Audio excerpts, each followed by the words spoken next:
O Adrilles Jorge é um ex-BBB que se transformou em político dentro da direita brasileira. O fato dele ser ex-BBB não tem nada demais. Muita gente é ex-BBB e o BBB é um programa muito famoso no Brasil. Mas eu acho muito interessante como que aconteceu essa construção do personagem Adrilles Jorge e como isso culmina na figura do presente do Adrilles Jorge, né? E um pouco dessa figura foi entornada na conversa que ele teve com o Gustavo Machado. O Felipe Romani mandou aqui.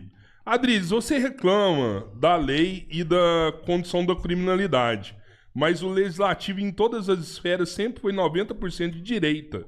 Os estados sempre foram governados, em sua maioria, por governantes de direita. A culpa realmente é da esquerda? Bom, primeiro, quem governa o Brasil há mais de 20 anos é a esquerda. Aliás, mais de 20 anos não. O governo Fernando Henrique, em que pese eu ter até elogios, o governo Fernando Henrique é um governo social-democrata, é um governo de centro-esquerda, ou seja, a esquerda está no comando desde 30 anos atrás. Que bizarro. No Brasil, as leis legislativas são exatamente preconizadas por uma centro-esquerda. É mentira que eventualmente seja uma direita, que seja, por exemplo, a maior parte do Congresso Nacional, inclusive hoje. A maior parte do Congresso Nacional é composta por aquilo que se chama de centrão. Centrão que se vende muitas vezes como de direita. O centrão é o seguinte: ai governo, sou a favor. É o contrário do axioma do Che Guevara. Mas foi justamente o centrão que articulou a saída da Dilma. A construção desse tipo de político de direita, dessa nova geração de políticos de uma direita reacionária, vem com uma extrema moralização do dia a dia político e, em conjunto com isso, vem com uma releitura de o que é esquerda, direita, de o que é comunismo, capitalismo, uma releitura da própria realidade. Releitura essa que faz com que o típico reacionarismo se transforme num palco progressista. Então, qualquer governo que esteja lá, eles vão aprovar a lei. Sabe qual que é a ideologia do governo? A do Machado é matar a velhinha na cadeia. A do Centrão é simplesmente receber dinheiro de emenda parlamentar para manter seu curral eleitoral. Então pode ser lei de ideologia de gênero, pode ser lei que facilita a vida do crime, e muitas vezes o Centrão também é patrocinado por forças de narcotraficantes, a gente sabe disso.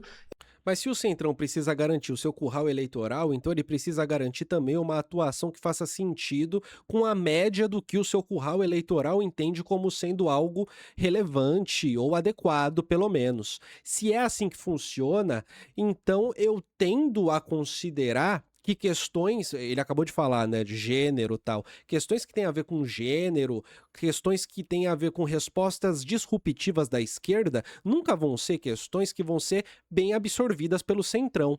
O Centrão, ele precisa de uma, com muitas aspas, de uma normalidade, né? Essa normalidade que eu quero dizer é de uma apreensão cotidiana de normalidade. A apreensão cotidiana da normalidade não envolve você discutir sexualidade na escola, por exemplo. Pelo contrário, envolve a consideração de que qualquer questão relativa à sexualidade é responsabilidade da família.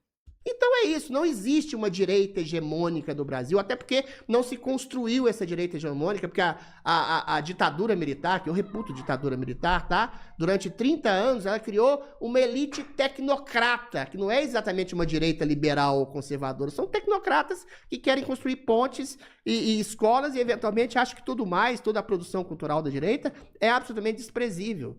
Igual o Tarcísio tá nem aí pra ideologia. Então, mas o Tarcísio faz um combate inclemente ao crime organizado aqui, tenta fazer com as leis que a gente tem. Bom, vou dar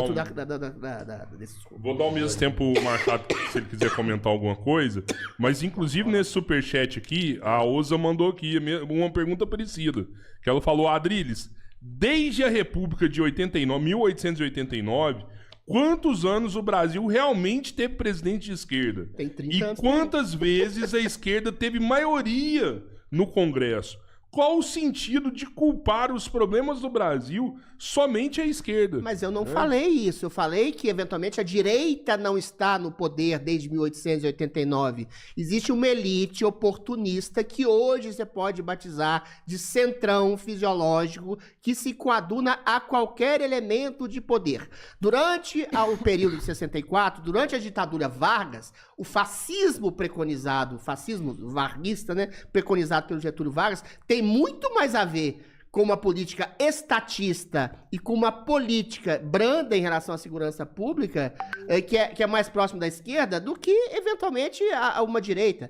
Durante a ditadura de 64, Ou seja, né, o entendimento dele, contrariando completamente todos os manuais de política, é que se tem Estado, Estado à esquerda. Quanto mais Estado, mais comunismo. Menos Estado, mais capitalismo, mais direita.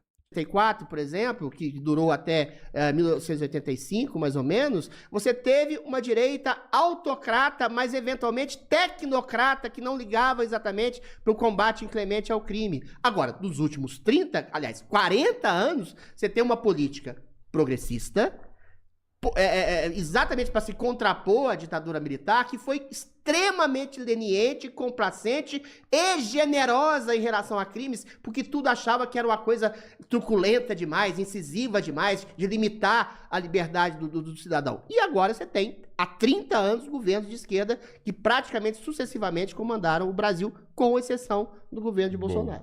Você quer comentar alguma coisa sobre isso, Machado? Vou pro próximo superchat, se quiser Pode ir também. pro próximo, Tá, pode ir pro então próximo. vamos lá. O Rodrigo Falcão, que é o nosso seguidor lá da Irlanda, mandou aqui pra você. Adriles, a carga tributária aqui na Irlanda é em média quase 50%. O país é historicamente governado pelo PT irlandês e hoje por um partido marxista-leninista. Como você explica o país ter um dos melhores IDHs do mundo? É porque a Irlanda é um cozinho, é desse tamanhozinho, assim, é o tamanho do Piauí, entendeu? É mais complicado, é mais fácil, aliás, você administrar um país que tem uma população pequena, um território extremamente pequeno, com uma carga tributária que é realmente transmutada em serviços para a população. A Irlanda não é exatamente um país de esquerda. Pode até ter um governo eventual de esquerda, mas ele não é um país socialista, marxista, leninista. É igual ao norte da Europa, os países, a Suécia, a Dinamarca, que são países que têm um princípio de social-democracia, que é uma junção praticamente de governos de centro, que eventualmente tem populações e territórios reduzidos, tem uma alta carga tributária, concordo com o Machado aqui, mas tem serviços muito interessantes que fazem uma amálgama entre o capitalismo e uma assistência social e uma produção de um Estado eficiente que, eventualmente, eu não sou um liberal empedernido, eu acho que, eventualmente, em algumas circunstâncias, em alguns países, a social-democracia pode, de maneira limitada, funcionar durante um certo período de tempo, mas isso é uma longa discussão. Mas você não falou que o FHC era social-democrata e por isso ele era de centro-esquerda? Você quer comentar alguma coisa da Irlanda, Machado? Não, a Irlanda é um caso atípico. A Irlanda é como se fosse Singapura da Europa. Ela é uma sede, é como se fosse o paraíso fiscal europeu, da Europa Ocidental. É para onde se migram empresas que têm condições fiscais privilegiadas. O imposto não é sobre essa parte fiscal da empresa. Você vai ter empresas como a Accenture, por exemplo, que é uma gigante de serviços e tudo mais, que envolvia TI, hoje é treinamento de inteligência artificial, envolvia telemarketing, hoje é treinamento de inteligência artificial. A Accenture, ela está sediada na Irlanda, mas não é uma empresa americana, e ela está lá na Irlanda. Mas todos esses países aí, com alta carga tributária, têm uma estrutura produtiva robusta em algum setor, todos. Tá? Telecomunicações na Dinamarca, equipamentos de telecomunicações, Finlândia, Suécia. Se você a riqueza não vem do nada. Então, depois, antes de discutir carga tributária, orçamento e etc., como o país se desenvolve em ramos de produção robustos. E é o que é o meu desafio à direita, até à esquerda também. Eu só vou usar argumentos diferentes, a esquerda dominante, né?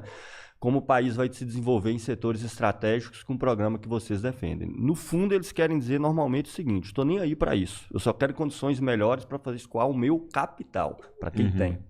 Né? É como eu avalio. Fernando Xodó mandou aqui também. Adriles, você leu Marxistas mesmo? O que é desenvolvimento desigual e combinado? Fudeu.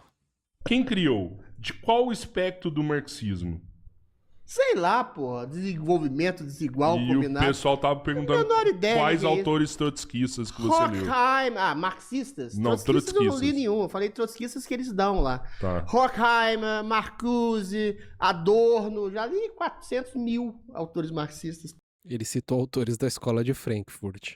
Todos na faculdade, todos na PUC, que eventualmente isso me deu o aso para perceber. Existe uma doutrinação hegemônica. Foi aí que eu fui ler outros autores. A questão, meu querido Rodrigo, é que eu não leio só política, entendeu? Eu comecei com Dostoiévski, com Proust, com Kafka. Você é um com Flaubert. poeta também. Eu né? leio Você de lê tudo. poesias, Eu não sou né? igual o Machado, que só lê trotskista. Eu leio política, eu leio questões sociais, questões poéticas, Pô, literárias. mas aí você É um homem multidimensional, né?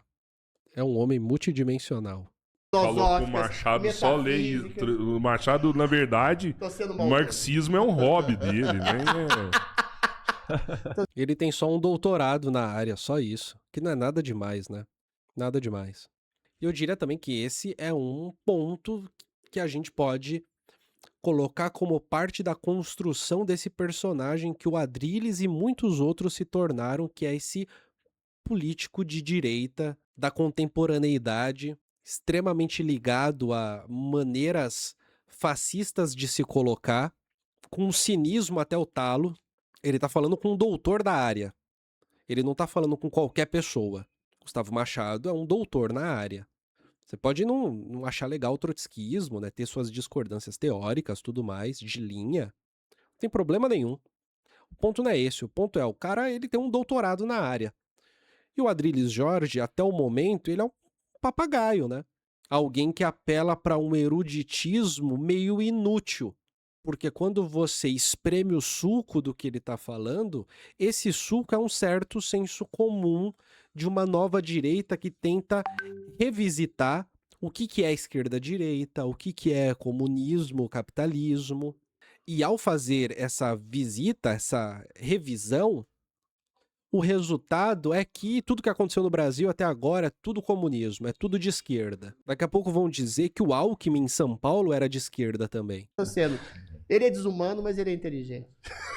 Quer comentar alguma coisa, Machado, sobre isso aí? Eu posso ir pro próximo. Pode ir Não pro sei, próximo. explica o que é esse conceito, que eu não sei realmente o que é isso. Desenvolvimento desigual combinado é uma expressão que o Trotsky utiliza em alguns textos dele para apontando para esse caráter do capitalismo, que você tem países em distintos graus de desenvolvimento, mas que ao mesmo tempo eles estão combinados, né? Não tem como você analisar um país isolando ele do mundo e pensando ele unicamente em relação a... Mas que maravilha, qual que é o descolado problema dessa coisa disso? toda. É o globalismo, globalização, livre comércio, um país mais envolvido. E aqui a gente de novo pega o cara no pulo, né? A questão não é que o problema disso, não é que isso é um problema, é que isso é um conceito que serve para explicar uma dinâmica. Os conceitos, muitas vezes, eles vão servir para indicar para a gente a necessidade de ter um olhar específico para uma dinâmica específica.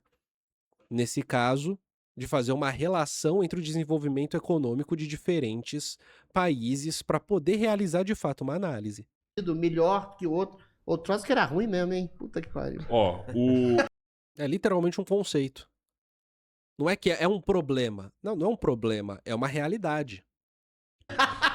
Ana Adaro mandou aqui. Adrilles, se a direita defende menos intervenção do Estado na vida do indivíduo, por que nega a mulher a decidir sobre o aborto? Isso atinge, sobretudo, os mais pobres. Afinal, útero de pobre é fábrica de trabalhador. Nossa, que horror. Não, Então, foi uma pergunta, o Estado, ele não pode limitar a vida do indivíduo, mas a questão é que ele não pode limitar a vida do feto também. O feto no ventre e na barriga da sua mãe é um ser vivo, entendeu? Alguém pode dizer o seguinte, mas o embrião até... Uma discussão até biológica que eu acho que falta direito, a gente pode até entabular aqui com o Gustavo. O embrião, ele não tem aquilo que se chama de consciência, ele não sente dor, mas a partir do momento do 7º, 8º dia de gestação, ele começa a conformar um coração, um princípio de um cérebro, o princípio daquilo que se chama de senciência. Você pode, eventualmente, ter princípio de se perceber no mundo. Aí a gente não sabe em que momento aquele zigoto, que não é necessariamente uma pessoa... Acho que a direita, a inseminação à vida. Não, a inseminação é um projeto e um princípio de vida. Mas quando se começa a ter um embrião, você tem uma pessoa em estado inacabado. Alguém pode dizer também que uma pessoa com paralisia cerebral, por exemplo, não tem um encéfalo, uma massa cerebral totalmente acabada, mas é uma pessoa. Então você fazer um aborto, minha cara, como é que ela chama? Você fazer um aborto não é um problema do Estado, é um problema humano. Você está matando um ser vivo no ventre da sua mãe. Não é uma questão social. Não é uma questão social se eu pego uma arma e resolvo dar um tiro na cabeça do Gustavo Machado porque ele sorriu das velhas que são mortas pela ditadura do STF. É uma questão de homicídio. Eu vou melhorar a vida, vou matar bandido. O bandido que eventualmente não esteja cometendo um crime, eu estou cometendo um homicídio, eu vou pra cadeia. Então é a questão humana, meu bem, não é uma questão de Estado. Você matar um bebê no ventre da sua mãe é uma questão de morte, é uma questão de humanidade. Quer comentar alguma coisa sobre isso, Machado? A minha posição sobre isso já tratei várias vezes, inclusive aqui mesmo, né? Não, o ser vivo ainda não está constituído. É uma questão médica realmente saber quando você tem um ser vivo constituído, a partir de qual mês de gestação. Afora isso, a mulher faz quando ela quiser, pelo motivo que ela quiser. Mas aí, peraí. Eu nem entro em questão de saúde pública, nem de nada disso. Já falei mesmo, assim, eu vou tirar o filho porque eu quero. Acabou, conversa encerrada. Então você pode assassinar um filho quando era bebê. Pô, Gustavo Machado, mas tá difícil. Vai fazer outro showzinho agora, Adriano? Você tá tentando aproveitar os momentos pra fazer o showzinho. Você zombou de mulher que é assassinada. Então a mulher que é mãe pode matar o filho no ventre quando ela quiser, então beleza. Isso. Ele falou que é uma questão médica, né? O que ele tá dizendo é que a partir de um critério médico que seja um consenso, que aconteça. O lance e agora eu vou colocar isso em outros termos, né? A legitimidade do critério médico é uma questão social. No fundo, isso é uma questão social. Isso fica com essa formulação para você. Não, foi o que você disse, Gustavo. Fica com a formulação para você. Não, eu tô realmente querendo interessado na sua posição. Você acha que uma mulher pode fazer um aborto em qualquer mês da gestação? Não, nunca falei isso aqui. Falei então exatamente fala o contrário. O que você pensa. Falei, você tem que ver quando você tem uma criança formada a partir desse momento. O que é uma criança formada? Quando que tem uma criança formada? É uma questão médica. É uma questão então, médica. Eu tô te perguntando, biologicamente, quando é que você tem uma criança formada? Converse com médico, converse com biólogo. Eu falei, é uma questão médica. Não, qualquer pessoa vai te responder da mesma forma que eu vou te responder. Você vai fazer uma pergunta e deixa eu falar, ou você vai querer 3 meses ficar de gestação, você tem um feto formado. Você vai, beleza, pode deixar o público aí me questionar, procurar. Você vai me deixar. Então, mas você vai deixar eu falar? Deixa eu responder então, né, Adri? Esse joguinho eu vou fazer. Isso. A partir do momento que você tiver uma criança formada, tá? E evidentemente você não vai fazer um aborto da criança de 8 meses. Até lá, a mulher faz quando quiser, pelo motivo que ela quiser. Pode ser até porque tem jogo do Corinthians no dia seguinte. Tá? Só que é uma decisão dela, porque é ela que vai sofrer as consequências, tem aspectos psicológicos envolvidos e etc. Então a decisão, evidentemente, da mulher, ela passa pelo motivo que ela bem entender. Quando que tem uma criança formada? Você não me responde. Ele falou, uma questão médica. Questão médica. É uma questão médica. É a medicina que vai... Não vocês, né? Não vocês, enfim, não são médicos. Falar. Mas a medicina vai... Se hoje a medicina falar que é 4 meses, 5 meses, é a medicina que vai falar, é isso. A medicina, existe uma questão ontológica aí, gente. Questão ontológica. É por isso que eu digo, isso é uma questão eminentemente social.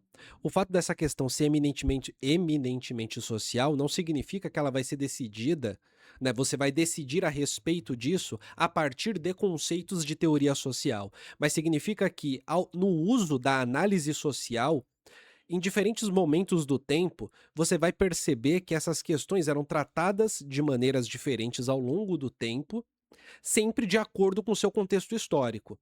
No fundo, isso é uma questão eminentemente social e histórica também, né? Sociocultural, histórica, enfim. Não é uma questão médica absoluta, não é uma questão filosófica absoluta, mas o que vai ter protagonismo para decidir sobre esse tipo de assunto, e sobre qualquer assunto, no fundo, né? Vai ser resultado sempre de dinâmicas que são sociais, dinâmicas de poder, dinâmicas de legitimidade dentro, por exemplo, do campo científico. Quem é que pode falar sobre o assunto? E por aí vai. Gente, aí vocês me desculpem. A questão a médica que vai dizer a inseminação a uma pessoa. Hoje, por exemplo, você tem diretamente, você tem conflitos que existem na esfera pública, conflitos que existem na esfera social, conflitos que existem na esfera cultural, de como lidar com o aborto. Você tem religião, você tem estudos de emancipação feminina, você tem medicina, você tem estudos jurídicos, todos eles vão aparecer nessa discussão como tentativas de definir alguma coisa. E nesse momento, quem está ganhando no Brasil, a visão que está ganhando, que culturalmente é legitimada, é a visão do não aborto, né? De que o aborto é um crime, de que você vai matar um bebê, de que é algo para se envergonhar, para ser feito na surdina, reconhecidamente um crime, por exemplo. Algo que estigmatiza quem faz, por exemplo. Eu nem acho isso. O que eu tô dizendo é um embrião que tem aquele princípio de senciência, a gente não sabe quando começa o esboço de uma consciência de uma criança. Então é uma questão nunca resolvida. Agora, entre o sim e o não, eu sou contra o aborto, por óbvio. Agora, o Gustavo quer matar a criança do ventre quando ele quiser. Beleza. O Bruno comentou aqui, mandou 27,90 e falou: Adriles, sobre o 8 de janeiro, a média de idade é 45 anos, sendo 65% homens. E 8% tem mais de 60 anos. É mesmo? Dos quais grande maioria também são homens. Ah, é? Cadê as senhorinhas do 8 A minha de resposta é: foda-se. Entendeu? Aquelas pessoas presas são injustamente presas, injustamente acusadas e condenadas a quase 20 anos de cadeia, até um Ctrl-C, Ctrl-V, as penas são parecidíssimas, de maneira injusta, tirânica, abusiva. Eu tô dando o exemplo das senhorinhas porque elas foram arroladas nesse rol, entendeu? Mulheres com 60, 70, até 80 anos, morrendo na cadeia, apodrecendo na cadeia. Dei o exemplo da senhora, esqueço o nome dela agora, 73 anos, saiu de andador. A dona Fátima, que vendia crack antes de ser presa? Andador, cara. Andador. Acusada de ataque sistêmico, violento ao Estado Democrático de Direito. E o senhor Gustavo Machado aqui riu. A questão é essa. É só uma tentativazinha de fazer um joguinho psicológico, né? Aí a senhorinha de 60 anos e tal pega mais. Aí eu faço o contra-jogo. Eu fico mais feliz quando é a senhorinha de 60 e tantos anos que vai se ferrar. Da morte da senhorinha de 70 anos. Entendeu? Aí essa pode é a esquerda brasileira. E tem um outro elemento aqui também, que este novo político da direita reacionária, que se faz como uma direita que quer andar para frente, um reacionarismo de andar para frente, ele torna questões de fórum íntimo como questões que são públicas. Tornar questões de fórum íntimo como questões públicas necessariamente significa que me interessa menos o sujeito político que está sendo preso, mas me interessa mais o humano que está sendo preso. Me interessa mais, portanto, um olhar moral sobre este humano do que exatamente um olhar político, jurídico e por aí vai. Porque esse olhar moral, um olhar muito do cotidiano, muito da casa e não da rua, é retirado da casa, é colocado na rua, e aqueles que durante toda a vida nunca sentiram que poderiam participar politicamente, finalmente podem. Porque quando o assunto da casa vai para a rua, eles próprios vão para a rua. Eles próprios se transformam em sujeitos políticos, com domínio da esfera privada. Dei toda a bola. Essa é a esquerda brasileira. Obrigado pelo meu corte. Fazer o seu showzinho. Mas é um corte, Gustavo. Não é um corte apenas sensacionalista. Eu acho que isso expõe a verdadeira face da esquerda. Não, cara, Claro quem não, riu? cara. O Rodrigo, eu tenho certeza que ficou impressionado. E ele que é comunistaço, ele ficou impressionado. Você zombar de gente morrendo na cadeia, você zombar de gente sendo torturada na cadeia, é inadmissível, cara. Beleza. O que você fez aqui foi hediondo, desculpa. Vamos pra próxima aqui, ô Adriles. Mas eu ri pra caralho. Continua. Satã te abençoa, amigo. Vinícius Pozo Batista, essa é pra você, Machado. Só pra gente entender, né? É inadmissível zombar de gente que vai pra cadeia. Inadmissível. Ode à tortura. Depois de Eduardo Bolsonaro, Adriles também debocha de Miriam Leitão na Jovem Pan. Comentarista Adriles Jorge, que está de volta à emissora Jovem Pan após ter sido acusado de fazer uma saudação nazista ao vivo, fez uma piada sobre a tortura sofrida pela jornalista Miriam Leitão na ditadura militar. Ao comentar o tweet do deputado federal Eduardo Bolsonaro, que debocha do crime. O deputado fez piada ao comentar um tweet da jornalista que é crítico do seu pai, que também é saudosista do regime militar e apologista da tortura. O tweet do deputado contém um emoji de uma cobra em referência ao fato de que, em 1972, Leitão foi colocada grávida com uma jiboia em uma sala escura. Além disso, ela foi agredida fisicamente. Como diz o verso da música do grupo mais famoso do rap nacional, vermes que só fazem peso na terra. Define com perfeição o tipo de gente que está no poder atualmente, nessa matéria de 2022. E só pra gente entender a saudação lá, né? Vamos entender o que é isso. O nazismo matou 6 milhões de judeus. O comunismo matou mais de 100 milhões de pessoas. E hoje é visto aqui no Brasil como uma coisa livre, absolutamente liberada, como partidos organizados. Muito obrigado pela sua audiência. Vem aí o 3 em 1. Até sempre, tchau.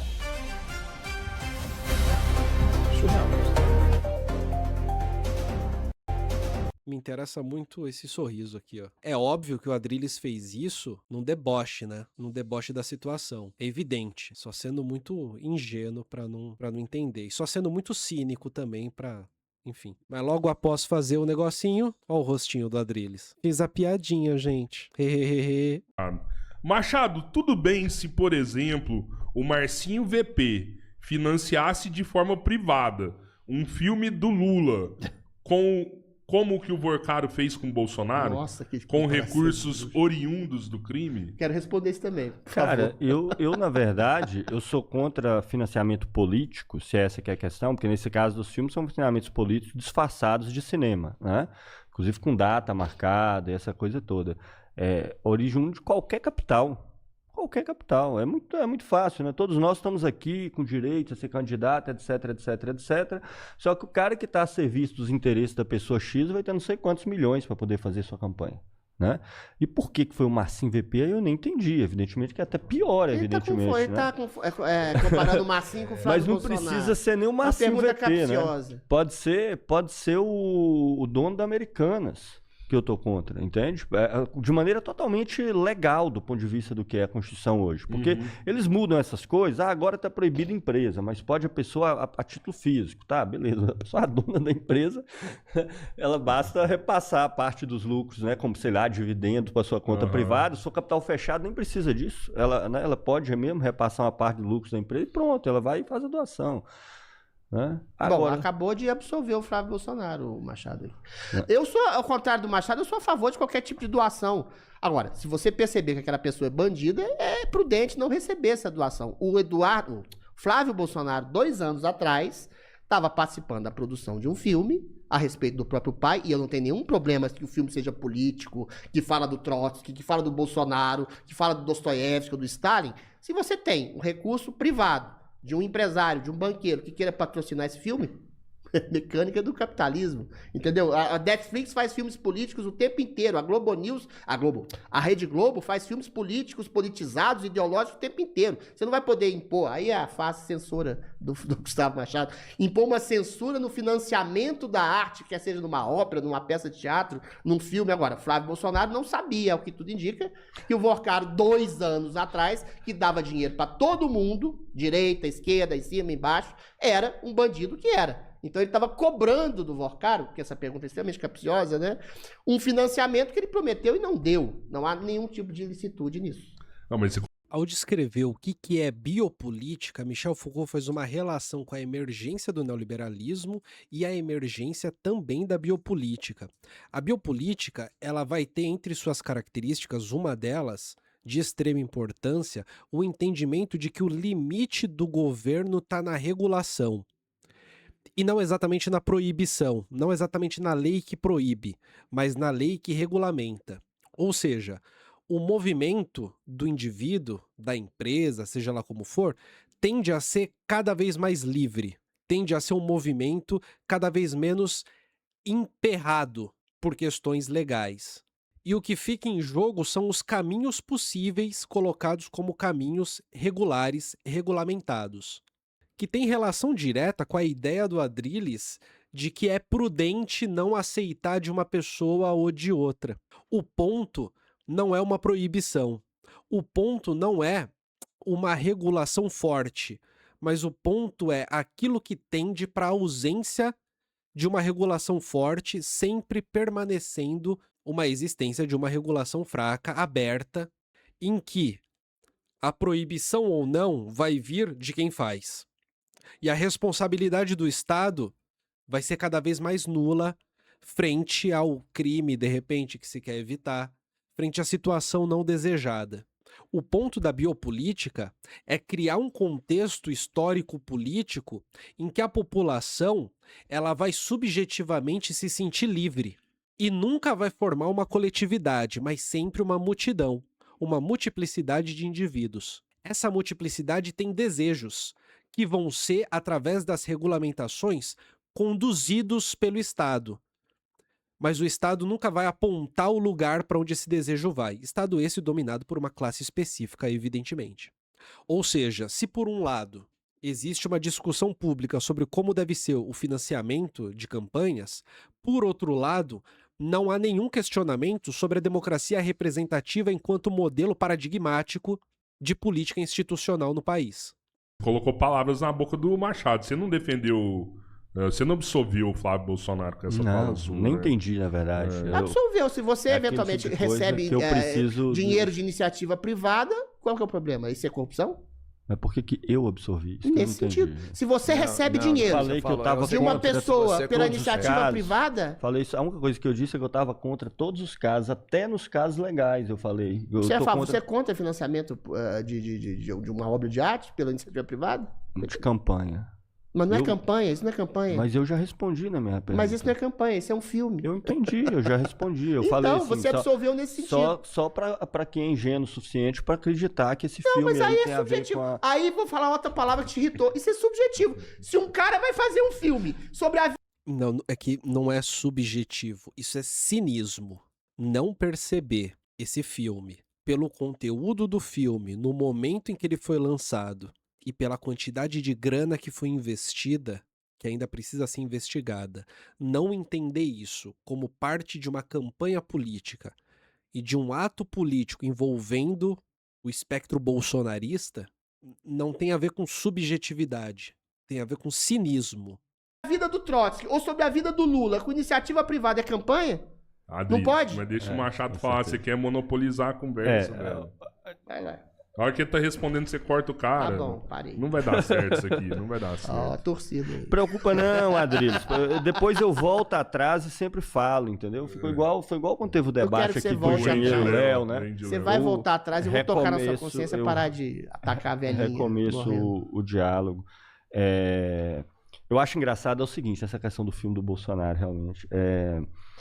Que, para não falar, né, que é o ex-presidente, preso, aliás, que aliás eu fico muito feliz também, já até falei isso aí, deu um corte, e fico feliz que ele sofra. Isso aí, bacana. Mesmo, assim, pra caramba, uma alegria enorme.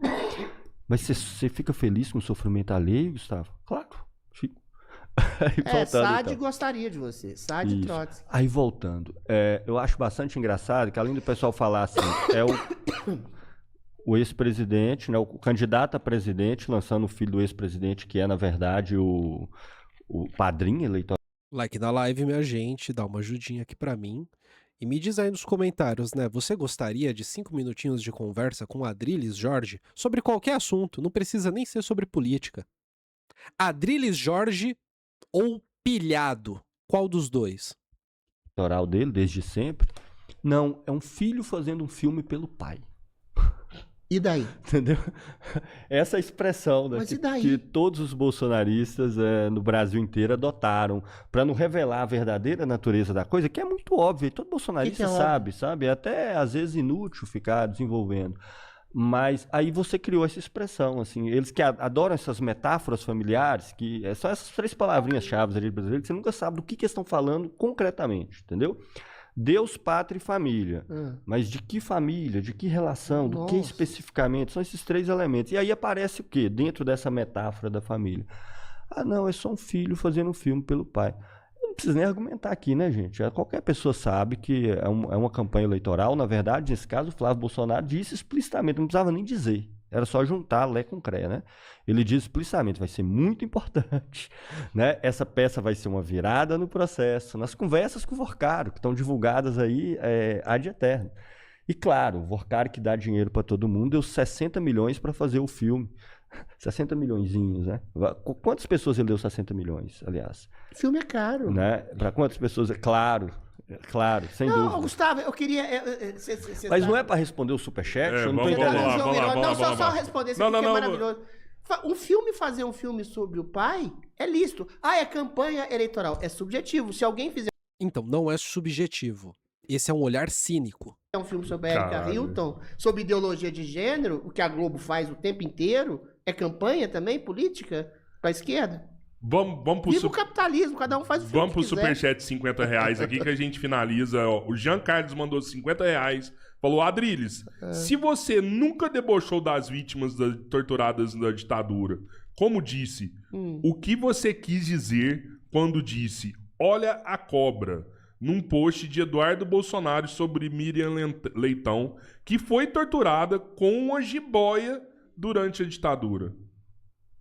Eu disse isso? É. Eu não tô lembrado disso. Olha, não tenho a menor ideia. Se eu fiz isso, eu acho que eu poderia estar fazendo. Eu acho que eu não fiz. Manda o print pra mim, que eu não lembro de ter feito isso, não. Mas, eventualmente, eu acho que a Miriam Leitão era uma pessoa completamente equivocada. Eu acho que a coisa pior de um político que se coloca, acima de tudo, como uma pessoa ética, é que literalmente todo mundo, literalmente todas as pessoas, literalmente todas, transitam entre coerências e supostas hipocrisias. Suposta coerência e suposta hipocrisia. Transita entre isso o tempo todo. O tempo todo. Mesmo que de fato não tenha sido hipócrita, mas é possível retoricamente tornar algo hipócrita. O tempo todo. E acaba sendo uma dedicação assim de energia provar que se é coerente, que se é moral, é uma energia gasta bizarra. Eu diria que o político da direita reacionária contemporânea vive para isso. Ele vive para construção e reprodução de sua própria imagem. Completamente deturpada. Ela estava sob mando do Marighella, que era um homem que eventualmente administrava torturas, mandava torturar, mandava matar, mandava assassinar um criminoso. Tá lá no manual de guerrilha dele, não sou eu que tô dizendo não. Tem que matar, tem que roubar. Manual de guerrilha é manual de tortura. Um sujeito... Manual de guerrilha o manual do guerrilheiro urbano, né? Lição 1, tem que matar. Lição 2, tem que roubar. Um dos maiores monstros da história do Brasil. Então ela estava sob mando desse homem, por uma ideologia, como Gustavo Machado, uma ideologia, um mundo utópico, sei lá o que ela fez. Então talvez, nesse sentido, eu possa ter chamado ela de cobra. Não lembro de ter feito isso, mas eu nunca debochei de ninguém que tenha sido torturado ou morto, em qualquer espécie. Quer comentar ou posso ir pro próximo, Machado? Não, cara, eu fiquei frustrado porque não saiu a divulgação se o Bolsonaro chorou nos primeiros dias de prisão, entendeu? Eu lembro aquele Daniel o quê? Aquele da Marielle? Daniel Silveira. Isso, Daniel Silveira aparecia como um machão, o cara não sei o quê. Depois de 2 dias na cadeia, que ele ficou lá dando uma de fodão, com o Alexandre de Moraes, vem cá me pegar. E pegaram. 2 dias Gustavo, depois. deixa eu te Calma, falar. não. Vou falar. Peraí, Adriles, peraí.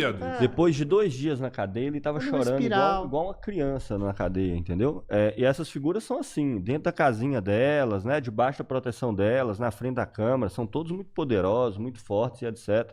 Eu só fiquei frustrado que eu não vi as notícias do Bolsonaro chorando na cadeia. Você ficaria Não, cara, frustrado? nós estamos no superchat aqui. Vamos lá, Não, você ficaria frustrado se você visse sua mulher sendo estuprada por outra pessoa? É o nível que você tá trazendo esse debate, Gustavo. Ó, é o muito último aqui, horroroso o que você tá fazendo. A sua mulher, se fosse estuprada, você ficaria contente? Peraí, Adriles, peraí, vamos lá. É horrível, tentando uma coisa A gente vai parar com o superchat, então. Ó, só agradecer os outros 50 Não, aqui. isso é atrocidade. Foi o Sidney Rogério, mandou 50 reais. Valeu, Sidney. Só mandou um emblema aqui. Demais, obrigado, tamo Sidney. junto. Obrigado Galera aos da novos live. membros do canal também, é essencial. Acabou? O Riquinho07 mandou aqui. Gustavo, sou engenheiro de dados, acessei o site do ILAESE e não vi lá uma área para acesso a dados crus. Existe um plano do Instituto para publicação de dados com foco em criar insumos para outros painéis ou estudos? Parabéns pelo seu trabalho. Obrigado aí pela questão. Existe esse plano, tá? Ele ainda não está em execução, não vou mentir para você não, mas a gente sempre tem esse plano de criar no nosso site uma parte online interativa dos nossos dados, de maneira que as pessoas possam gerar gráficos, possam consultar por empresas, coisas nesse sentido. A gente tem pretensão de fazer, tá? Mas não é algo que já está em implementação. Eu já falei, nós somos um instituto muito pequeno e tudo mais, fazemos as coisas tudo na raça, né? Mas esse plano existe já há um bom tempo e certamente a gente vai tentar implementar. É isso, é isso. Esse vídeo é um corte das lives do Colunas Tortas. Live do Colunas Tortas toda terça-feira, às 10h30 da manhã, e ao longo da semana, às vezes à noite, mas principalmente no período da manhã. Só que toda terça é com certeza 10h30 da manhã, tá bom? Vem participar das lives comigo.